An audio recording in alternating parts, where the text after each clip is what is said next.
தமிழ்நாட்டுல மொத்த கால்நடை எண்ணிக்கையில 2023-24 ஆண்டுல தோராயமா சுமார் 88.5 லட்சம் மாடுகள் மற்றும் எருமைகள் இருக்கு. இதுக்கு ஒரு வருஷத்துக்கு சுமார் 120 லட்சம் டன் கால்நடை தீவனம் தேவைப்படுது. இந்த கால்நடை தீவன சந்தையில பெரிய உற்பத்தியாளர்கள் 42%, நடுத்தர உற்பத்தியாளர்கள் 35%, சிறு உற்பத்தியாளர்கள் 23% என கால்நடை தீவன சந்தையில இவங்க பங்களிப்பை செஞ்சுட்டு இருக்காங்க. இந்த தீவன சந்தையில தான் கடந்த 46 வருடங்களா ஈரோட்டை சேர்ந்த ஆர்ஜிஎஸ் ஃபீட்ஸ் காமதேனு கேட்டல் பிரீட்ஸ் எனும் நிறுவனம் தமிழகத்துல செயல்பட்டு வருது. இந்த கால்நடை தீவனத்துல இவங்க பங்களிப்பு பெரிய அளவுல இருந்துட்டு இருக்கு. 1979 ஆண்டு ஆர்ஜிஎஸ் நிறுவனம் துவங்கப்பட்டுச்சு. அதுக்கு முன்னோடி கே கணபதி அவர்களும் ஜி சுந்தரம் அவர்களும் தான். அவங்க நல்லெண்ணெய் மில் வச்சு செயல்பட்டு இருந்தாங்க. காமதேனு நல்லெண்ணெய், சாமுண்டி நல்லெண்ணெய் என்ற பெயர்ல தமிழகம் முழுவதும் விற்பனை பண்ணாங்க. இந்த நல்லெண்ணெய் எடுத்ததுக்கு அப்புறம் வரக்கூடிய எள்ளு புண்ணாக்குகளுக்கும் தனி சந்தை இருந்துச்சு. குறிப்பா நிறைய வர்த்தக நிறுவனங்கள் இவங்க கிட்ட வந்து இந்த எள்ளு புண்ணாக்குகளை வாங்கிட்டு போவாங்க. அந்த நேரத்துல முன்னணி நிறுவனங்கள் எல்லாமே கால்நடை தீவன துறையில புதுசா அறிமுகம் செஞ்சுட்டு இருந்தாங்க. அதை பார்த்த சுந்தரம் அவர்கள் இதுக்கு நல்ல வாய்ப்பு இருக்கு அப்படின்னு தெரிஞ்சுக்கிட்டு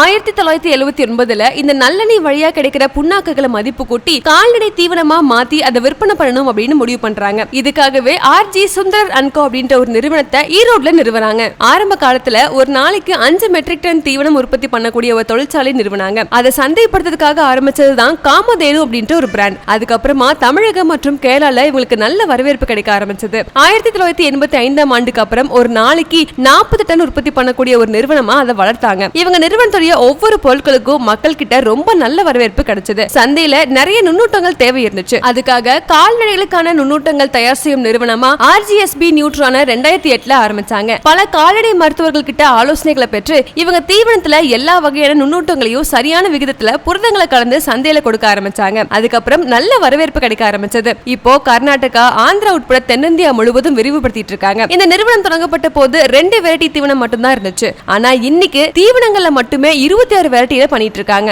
மேலும் 5 வகையான புண்ணாக்க விகிதமா கலந்து பெல்ட் வடிவத்துல புண்ணாக்கு தீவனத்தை இவங்க அறிமுகப்படுத்தி இருக்காங்க. அதுவும் சிறந்த தரத்துல இருந்தனால மக்கள் மத்தியில நல்ல வரவேற்பு கிடைச்சது. இவங்க நிறுவனம் இந்த அளவுக்கு வளர்ச்சி அடைஞ்சு மக்கள் கிட்ட நல்ல வரவேற்பு கிடைச்சதுக்கு முக்கியமான காரணம் என்னன்னு பாத்தீங்கன்னா, தீவனங்களையோ நுண்ணூட்டங்களையோ அல்லது கோழி தீவனத்தையோ வடிவமைக்கிறதுக்கு முன்னாடி விவசாயிகளுடைய சிக்கல்களை முழுமையா தெரிஞ்சுக்கிட்டு அவங்களுக்கு ஏற்கனவே இருக்க சிக்கல்கள் திரும்ப வராத மாதிரி இவங்க பொருட்களை தயாரிக்க ஆரம்பிச்சாங்க. அதுக்காக முழு ஆய்வு கூடம் வல்லுநர்கள் இவங்க கிட்ட இருந்தாங்க. அதுதான் இவங்களுக்கு பலமாகவும் இருந்துச்சு. இவங்க கண்ணு குட்டிக்கும் பிராய்லர் கோழிக்கும் காடைக்கும் கூட தீவனத்தை உருவாக்கிட்டு இருக்காங்க. எந்த விதத்திலையும் கால்நடை கோழி வளர்ப்பவர்கள் பாதிப்படைய கூடாது அப்படின்றதுதான் இவங்களுக்கு மெயின் இலக்காகவும் இருந்துச்சு. அதுக்கு ஏத்த மாதிரி இவங்க வல்லுநர்களையும் இவங்க தயார்படுத்தவும் ஆரம்பிச்சாங்க. ஒவ்வொரு நிறுவனத்துக்கும் 50வது ஆண்டு என்பது பெருங்கனவு. அதை விரைவில் நாங்க அடைய உள்ளோம் அப்படின்னும், அந்த நேரத்துல விவசாயிகளுடைய பொருளாதார வளத்தை இன்னமும் மேம்படுத்த வேண்டும். அதுக்காக நாங்க தொடர்ந்து ஆய்வுகளை மேற்கொண்டு சிறந்த தயாரிப்புகளை மக்களுக்கு கொடுத்து அவங்களோட நாங்களும் வளர வேண்டும் என்பது எங்க இலக்கு அப்படின்னு இந்த நிறுவனத்துடைய நிறுவனர் ராமமூர்த்தி அவர்கள் தெரிவிச்சிருக்காரு.